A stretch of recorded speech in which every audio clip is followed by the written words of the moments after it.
सबसे पहले तो मैं सभी पत्रकार साथियों का स्वागत करता हूं, अभिनंदन करता हूं। वहीं आज इस वार्ता का उद्देश्य है, जो कांग्रेस पार्टी ने झूठ बोलने का काम किया है, ये का जो उद्देश्य है, क्योंकि कल रोहतक सांसद माननीय हुड्डा साहब जींद आए और उन्होंने ये कहा कि हम हिसाब मांगते हैं भारतीय जनता पार्टी से। आज हम उनको जींद कौन सी चौंसी का लेकर, क्योंकि मैं जिम्मेवार जींद का हूं और मैं भारतीय जनता पार्टी ने जो किया जींद के लिए उसका हिसाब मैं दे रहा हूं। और 10 साल जो कांग्रेस ने किया, माननीय हुड्डा साहब ने सरकार चलाई, उनसे भी मैं जींद के लिए हिसाब मांगने को तैयार हूं। संविधान को लेकर उन्होंने निरंतर झूठ बोला, वहीं पर आरक्षण को लेकर लोगों में भ्रम पैदा किया और वोट मांगने का काम किया। और सांसद महोदय जिस रोड से आए, उन्होंने रोडों का जिक्र किया, जिस रोड से आए वो रोड भी भारतीय जनता पार्टी के कार्यकाल में पूरी हुई है। और सबसे पहला सवाल उन्होंने ये किया कि मेडिकल के नाम पर जींद में क्या है। 10 साल कांग्रेस ने राज किया और फिर 10 साल भारतीय जनता पार्टी ने राज किया। वहीं पर अगर हम जिक्र करें कि 10 साल कांग्रेस ने जो राज किया, उसने जींद के अंदर क्या सुविधाएं मेडिकल कॉलेज के नाम पर देने का काम किया, मेडिकल सुविधाएं क्या देने का काम किया। भारतीय जनता पार्टी ने जींद कर मेडिकल कॉलेज दिया, जो लगभग 70 से 80% काम जिसका पूरा हो चुका है। वहीं पर पैरामेडिकल कॉलेज जिसके कागजात सारे पूरे हो चुके हैं और उसके ऊपर भी कार्रवाई चल रही है, क्योंकि डॉक्टरों की कमी बताने का काम किया। मैं भी इस बात को मानता हूं। आपने कितने डॉक्टर बढ़ाने का काम किया। भारतीय जनता पार्टी ने डिस्ट्रिक्ट लेवल पर मेडिकल कॉलेज इसलिए देने का काम किया कि डॉक्टरों की कमी को पूरा किया जाए। डॉक्टर जितने यहां से बनेंगे, आपने मेडिकल कॉलेज से जितने डॉक्टर बन के तैयार होंगे, वो पूरे के पूरे हरियाणा के लोगों की सेवा करने का काम करेंगे। ये मेडिकल कॉलेज भी बनाने का काम अगर किसी ने किया तो भारतीय जनता पार्टी की सरकार ने किया, माननीय मनोहर लाल जी खट्टर जी ने देने का काम किया। वहीं पर उन्होंने दूसरा सवाल पैदा किया कि पानी की व्यवस्थाओं को लेकर उन्होंने कहा, मैं पूछना चाहता हूं हुड्डा साहब से कि 10 साल का कार्यकाल कांग्रेस का रहा, उन्होंने पेयजल की क्या व्यवस्था जींद के लिए करने का काम किया। यहां आज लगभग 350 करोड़ रुपए की लागत से भाखड़ा का पानी जींद में लाया जा रहा है, जिसकी टेंडर प्रक्रिया पूरी हो चुकी है। और वहीं पर पाइपें जो हैं वो बड़ौदी और नरवाना के बीच में गिरा दी गई हैं, वो भी आप लोगों के सामने। वहीं पर अगर गांव की बात करें, क्लस्टर परियोजना के अंदर खोखरी डालमवाड़ा, ये क्लस्टर परियोजना जो 19 करोड़ रुपए के आसपास की परियोजना है, उसका भी कार्य प्रारंभ हो चुका, उस पर कार्य चल रहा है। और वहीं पर 21 ढांडाखेड़ी और इन गांव में भी जलघर, नए जलघर बन रहे हैं। ये भी आप लोगों के सामने। ये तो पानी की बात, उन्होंने 10 साल में पानी को लेकर जींद में क्या किया, ये जवाब भी मैं माननीय हुड्डा साहब से मांगने का काम कर रहा हूं। कांग्रेस से ये जवाब मांगने का काम कर रहा हूं। वहीं पर CRSU यूनिवर्सिटी, माननीय दीपेंद्र जी कल आए, उनके दादाजी के नाम पर CRSU यूनिवर्सिटी जो है वो एक रीजनल सेंटर थी। माननीय हुड्डा साहब ने उसे 4 दीवारी कर एक रीजनल सेंटर बनाया गया, जिसमें विधानसभा में मेरे पिताजी ने सवाल उठाया और उन्होंने कहा मीरपुर यूनिवर्सिटी का हवाला देकर उस रीजनल सेंटर को यूनिवर्सिटी में तब्दील कराने का काम किया। अगर हुड्डा साहब को बनाना ही था तो प्रारंभिक दौर पे उसको यूनिवर्सिटी घोषित कर देते, लेकिन उन्होंने रीजनल सेंटर बनाया। उस रीजनल सेंटर को भी यूनिवर्सिटी में तब्दील कराने का काम मेरे पिताजी ने किया। वहीं पर इसी यूनिवर्सिटी में लगभग 150 करोड़ से ऊपर की लागत से कार्य चल रहा है। आज व्यायामशाला है, हॉस्टल है, ये सब चीजें बन रही हैं। और वहीं पर लॉ कॉलेज, जो पिछले विधानसभा सत्र में मैंने आवाज उठाई, मेरी बात को माननीय खट्टर साहब ने मानने का काम किया और आज जींद के अंदर लॉ कॉलेज की शिक्षा प्रारंभ हो चुकी है, उसकी क्लासेज प्रारंभ हो चुकी है।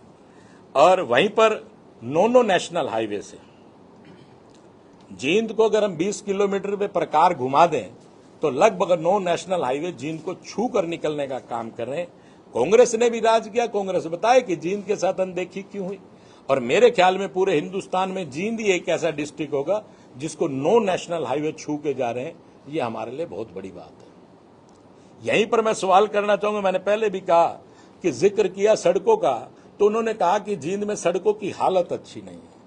साहब ने कल लोगों के साथ मिलकर यात्रा प्रारंभ की, क्या उस यात्रा में किसी के पांव में मोच आई क्या कि सड़कों की हालत अच्छी नहीं है? जिस रोड से हुड्डा साहब गुजरे वो रोड बताएं कि रोडों की हालत कैसी है। आप लोगों के सामने गुहाना रोड मार्ग, रानी तालाब मार्ग और उससे आगे बाजार से होते हुए रोड निकल रही है आप लोगों के सामने। वहीं पर रोडों का जिक्र करें तो बत्तख चौक से लेकर जो रास्ता आगे जा रहा है होटलों की तरफ, वो रास्ता पक्का हो चुका है। वहीं कश्मीरी के ढाबे से लेकर जंक्शन तक जो रोड जा रही है, राजा की कोठी से होते हुए कैथल रोड और नरवाना रोड और जंक्शन तक वो रोड जाके मिल रही है, उस पर लगभग कार्य कंप्लीट हो चुका है। वहीं पर हम बात करें रानी तालाब मार्ग आप लोगों के सामने, वहीं पर अंडरपास तक ये रोड जा रही है, अपना स्कूल को गुरुद्वारे जी के पास से होते हुए रोड निकल रही है। मेरे ख्याल में कोई ऐसा विशेष मार्ग जींद का नहीं बचा जो आज खराब हालत में हो। शहर के अंदर की व्यवस्था आप लोगों के सामने, उन्हीं मार्गों से हुड्डा साहब गए। मुझे ये समझ नहीं आई कि उनको देखने की कमी रही या लोगों को बताने की कमी रही उनको, या किसी के पांव में मोच आ गई, मुझे तो समझ नहीं है। ऐसी शिकायत मुझे तो कोई भी नहीं आई। ये रोडों का विषय हो गया। वहीं पर क्योंकि ये रोडें 50 करोड़ रुपए की लगभग सड़कों की रिपेयरिंग और नई सड़कें जो बनी, जो पीडब्ल्यूडी द्वारा बनाएगी, ये शहर के अंदर भी आप लोगों के सामने। वहीं पैरामेडिकल कॉलेज, मेडिकल कॉलेज का जिक्र किया, पैरामेडिकल कॉलेज भी आप लोगों के सामने।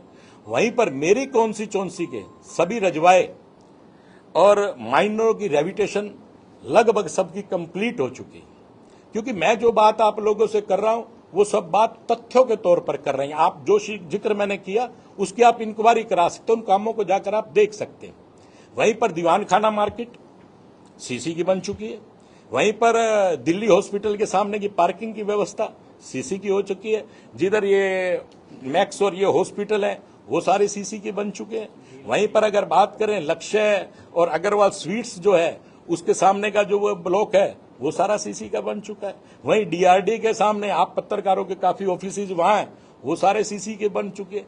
फिर शिकायत किस बात की, या आंख बंद करने का काम कांग्रेस ने किया, ये समझ में नहीं आती। वो कहते हैं ना कि भाई आटा मलते हुए हल्ती की वही काम हो रहा, उनको तो ऑब्जेक्शन उठाना है। लेकिन ऑब्जेक्शन किसी को अंधा तो मत बनाओ। आप जिन चीजों को देख के भी अंधा बनाने का काम कर रहे हैं, ये बात तो उचित नहीं है। वहीं पर नया बस स्टैंड आप लोगों के सामने।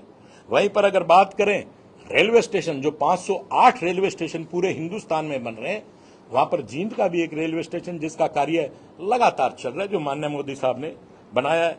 वहीं जींद हांसी रेलवे लाइन की भी स्वीकृति मिल चुकी है। और वहीं पर मैं आपको ये और बताना चाहूंगा कि मेरे ख्याल से हिंदुस्तान का पहला हाइड्रोजन प्लांट वो भी जींद में लग रहा है, जो रेलवे जंक्शन के पास लग रहा है।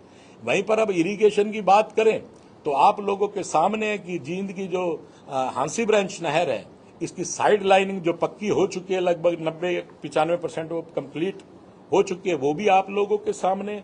वहीं पर छठ पूजा का घाट एक 70% कंप्लीट हो चुका है। एक वन विभाग से मंजूरी ना मिलने की वजह से एक साइड का थोड़ी सी देरी हो गई, उसका कार्य भी, उसकी भी मंजूरी मिल चुकी है। वहीं पर 9 करोड़ रुपए की लागत से नई सीवरेज लाइन, कुछ बस्तियां, कुछ कॉलोनी ऐसी है जो पास हो चुकी है, जैसे श्यामनगर है या वाल्मीकि बस्ती है जो रामराय गेट पर, वो काफी छोटी और काफी पुरानी बस्ती है, उस पर मैनुअल काम चल रहा है। उस बस्ती में भी नई पाइपलाइन बिछाई जा रही है। वहीं 15 MLD का STP कालवा किनारा ड्रेन वाला जो है वो लगभग कार्य कंप्लीट हो चुका है। वहीं पर मैं आपको बताना चाहूंगा कि अमृत योजना, जींद में भी अमृत योजना को लेकर काम चला। अब बारिश चाहे वो 100 mm की हो, उसके 1.5 से 2 घंटे में मेरा मानना, और आप देख भी सकते हैं, 80-85% पानी निकल जाता है। कहीं पर लेवल की कमी है तो वहां पानी मान लेते हैं कि हम रुक जाता है, लेकिन 80 से 85% पानी 1.5-2 घंटे में जींद का निकल जाता है। वहीं पर रोहतक की बात ही हम कर लेते हैं, जो साहब का गृह क्षेत्र है, वहीं पर इतने बड़े सीवरेज डाले गए, लेकिन अब भी रोहतक डूबता है साहब। जींद की हालत उससे बहुत बेहतर है, 1.5-2 घंटे में लगभग सारा पानी निकल जाता है। वहीं पर अहिरका में STP बनाया गया। वहीं पर जींद शहर की सड़कों की मैंने आपको बताई दी। गांव से गांव के मेरी कॉन्स्टिट्यूंसी के लगभग 90% रास्ते पक्के हो चुके हैं। जींद कॉन्स्टिट्यूंसी का मैं आपसे जिक्र कर रहा हूं। वहीं मुख्यमंत्री खेत कल्याण योजना के तहत लगभग 50 किलोमीटर खेत कल्याण योजना के लगभग 50 किलोमीटर के जो रास्ते हैं वो पक्के हो चुके हैं। वहीं पांडु पिंडारा और जयंती द्वार जिसका काम अलॉट हो चुका है और पांडु द्वार पर कार्य प्रारंभ भी हो चुका है, वो भी आप लोगों के सामने। वहीं अंबेडकर जी के नाम से, संविधान के नाम से जो झूठ बोला गया, वहीं अंबेडकर जी का रानी तालाब पे जो चौक बना है वो आपके सामने। वहीं पर ही विधानसभा में भी अंबेडकर साहब की प्रतिमा लगाने का काम भारतीय जनता पार्टी ने किया।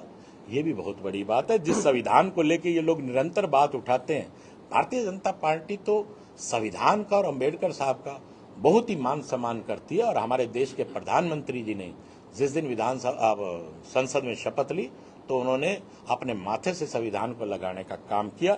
वहीं पर कबीर चौक का निर्माण जींद में हो चुका है। भगवान परशुराम जी के चौक का निर्माण आप लोगों के सामने। सर छोटू राम जी का चौक जिस पर कार्य चल रहा है और चौधरी वीरेंद्र, वहीं पर ढींगड़ा चौक का निर्माण, चौधरी देवीलाल चौक का नवीनीकरण और पटियाला चौक पर सम्राट अशोक के नाम से जो चौक है, और मुझे नहीं लगता कि हरियाणा में कोई सम्राट अशोक के नाम से शायद कोई और चौक हो, उस चौक को भी आप देख सकते हैं, वो भी कंप्लीट हो चुका है। वहीं पर मैंने भिवानी रोड पर जो हॉस्पिटल है, पशु हॉस्पिटल है, वहां पर पार्क का निर्माण, क्योंकि उसमें कोई पार्क नहीं बन रही, उस पर भी कार्य चल रहा है। वहीं पर अटल पार्क का कार्य जो कंप्लीट हो चुका है। और मैंने आपसे जिक्र किया था कि 5 गांव की जो 19 करोड़ रुपए की लगभग परियोजना है पानी को लेके, जो खोखरी डालामाड़ा, ये 5 गांवों को कंप्लीट कर रही है। और झांझ और इन गांवों की 5 गांवों का हम लोगों ने ऊपर भेज रखा है कि वो भी अगर मंजूरी मिल जाती है तो उसका फायदा भी मिलेगा। 21 निर्जन रूपगढ़ ढांडाखेड़ी में भी नए जलघर जो पानी की व्यवस्था के लिए जो बन चुके हैं और कुछ पर कार्य चल रहा है। वहीं पर 21 बहुतवाड़ा सेक्टर 9 संगतपुरा में नए पावर हाउस का जो लगभग कंप्लीट हो चुका है, उन पर कार्य चल रहा है। और प्रत्येक गांव में पार्क, किसी में व्यायामशाला, किसी में स्टेडियम का निर्माण, किसी में चल रहा है और किसी में लगभग हो चुका है। वहीं तीर्थों के लिए चाहे पांडु पिंडारा हो या बरसोला का तीर्थ है, 21 का तीर्थ है, रामराय का तीर्थ है, इन तीर्थों पर भी 2-2 करोड़ रुपए की लागत से कार्य किसी पे चल रहा और किसी का कार्य कंप्लीट हो चुका है। अब साहब इतने कार्य के बाद भी माननीय हुड्डा साहब को ये नजर नहीं आया कि जींद के अंदर बोले जी विकास की कमी है। आप अपने 10 सालों में आप बताइए। मैं कांग्रेस से पूछना चाहता हूं 10 सालों का सवाल। मैं कहता हूं वो हमसे हिसाब मांग रहे हैं, खुद भी हिसाब देने की बात करें कि 10 साल के अंदर जींद का जो बाईपास था उस पर कितनी बार मिट्टी डली, फिर भी वो पूरा नहीं हुआ। उसका जिक्र मेरे पिताजी ने कई बार उठाया। ये जींद का बाईपास भी भारतीय जनता पार्टी के कार्यकाल में कंप्लीट हुआ। वहीं पर मैं पूछना चाहता हूं, उन्होंने नौकरियों की बात की। उन्होंने अपने 10 साल के कार्यकाल में कांग्रेस ने लगभग 65,000 नौकरियां देने का काम किया और भारतीय जनता पार्टी ने लगभग 1,40,000 नौकरियां देने का काम किया। वहीं पर एक सवाल और, भारतीय जनता पार्टी ने तो पारदर्शिता के आधार पर नौकरियां देने का काम किया। ये बताएं कि इन्होंने किन किन लोगों को नौकरियां देने का काम किया। और वहीं पर आप देख सकते हैं कि गरीब परिवारों में भी इतनी बड़ी बड़ी नौकरियां लगी हुई है कि कल्पना से बाहर है साहब। और वहीं पर किन डिस्ट्रिक्ट में कितना नौकरियां मिली ज्यादातर झज्जर, सोनीपत और रोहतक में। और वहीं पर विकास कार्य हुआ। बाकी सारे के सारे हरियाणा की अनदेखी क्यों की गई? आज आप देख सकते हैं कि हमारे मुख्यमंत्री जी ने, खट्टर साहब ने सभी विधायकों को 5-5 करोड़ रुपए दिए कि आप प्रत्येक विधायक, चाहे वो पक्ष का हो चाहे विपक्ष का हो, कार्य करवाए अपना। और उन लोगों ने अपने कार्य करवाए भी, वो भी आप लोगों के सामने। वहीं 10 साल में डी प्लान का पैसा कितना जींद में आया और कितना पैसा लगाया गया, जबरदस्ती उस पैसे को लैप्स किया गया, जिसका सबसे बड़ा प्रमाण भी मैं आपको दे सकता हूं कि 5 करोड़ रुपए की राशि कांग्रेस के कार्यकाल में जींद में आई कि सड़कों को लेकर, लेकिन वो 5 करोड़ रुपए के ऐसे कैसे जींद में ही पड़ रहे, जिसका अनुमानिक लगभग 7 करोड़ रुपए के आसपास आज वो ब्याज समेत हो गया था। उस पैसे का मैंने माना मुख्यमंत्री जी से बात की और उस पैसे को जींद से जो राजा की कोठी से जो नदी आ रही है दोनों तरफ की उसकी रोड, और आपका जंक्शन से जो क्राइस्ट राजा स्कूल के पास जाता है, एक नरवाना रोड पे रास्ता जाता है, एक वो, एक चंद्रलोक कॉलोनी से जो नरवाना रोड पर रास्ता जाता है, इन 4-5 जो बड़ी बड़ी रोड है उनको पास कराने का उसी पैसे से काम किया। जो पैसा लैप्स किया जाता था उस पैसे का बाद में इस्तेमाल अपने क्षेत्रों में किया जाता था। ये काम कांग्रेस ने करने का काम किया। वहीं सबसे बड़ी बात, कांग्रेस ने अपने शासनकाल में PWD सर्कल को कैथल में भिजवाने का काम किया। जींद को तो बिल्कुल ही हालत ऐसी कर दी कि जींद तो कुछ है ही नहीं। और ये सब चीजें जो मैंने आपको बताई वो आप लोगों के सामने ही है। जींद के शहर को नहरी जल के आधारित पेयजल की व्यवस्था 10 सालों में कांग्रेस ने क्या की, ये सवाल मैं कांग्रेस से पूछना चाहता हूं। वहीं पर अगर हम पूर्व में बात करें 1993 के आसपास की, उन्होंने कहा जी कि नौकरी नहीं, कोई औद्योगिक इकाई नहीं लगी। बात सही कह रहे हैं हुड्डा साहब, लेकिन कांग्रेस के 1993 के अंदर जो औद्योगिक क्षेत्र जींद में लगना था उसे कालका क्यों ले जाया गया? उसे कालका किस लिए ले जाया गया, वो भी जवाब देने का काम कांग्रेस करे। वो भी बात मैं आप लोगों से पूछना चाहता हूं। अस्पतालों में 10 साल तो कांग्रेस ने भी राज किया। डॉक्टरों की व्यवस्था क्या रही? डॉक्टरों के नाम पे उन्होंने क्या किया? क्या कोई मेडिकल कॉलेज बनाया या कोई और सुविधाएं देने का काम किया? और यहां तक कि मिर्चपुर कांड का कांग्रेस कब देगी जवाब? वो जवाब भी तो कांग्रेस को देना चाहिए। आज तक उस कांड का जवाब भी कांग्रेस ने नहीं दिया। जींद जिले में कांग्रेस के शासनकाल में एक भी नेशनल हाईवे जींद को मिला हो? साहब, आप जिन सड़कों से चल के आए हैं, गाड़ी में पानी आप गिलास में रख दीजिए, हिलता नहीं है। आप 152D से निकलते हैं तो आप चारों तरफ देख के हैरान होते हैं कि इतनी बढ़िया सड़कें बनी है, लेकिन आप जाहिर नहीं कर पाते। आप सभी लोग पत्रकार भी इन रोडों से गए होंगे, क्या आपको नहीं लगता कि कितनी गजब की सड़कें बनी है? लेकिन पूछ के तो देखिए। ये सवाल हम भी पूछते हैं कांग्रेस से। हुड्डा साहब ने 10 साल का शासन किया, हमने अपने जवाब दिए। चाहे तो हुड्डा साहब कभी भी बैठकर डिबेट करना चाहें तो मैं डिबेट करने को तैयार हूं, जींद विधानसभा को लेकर।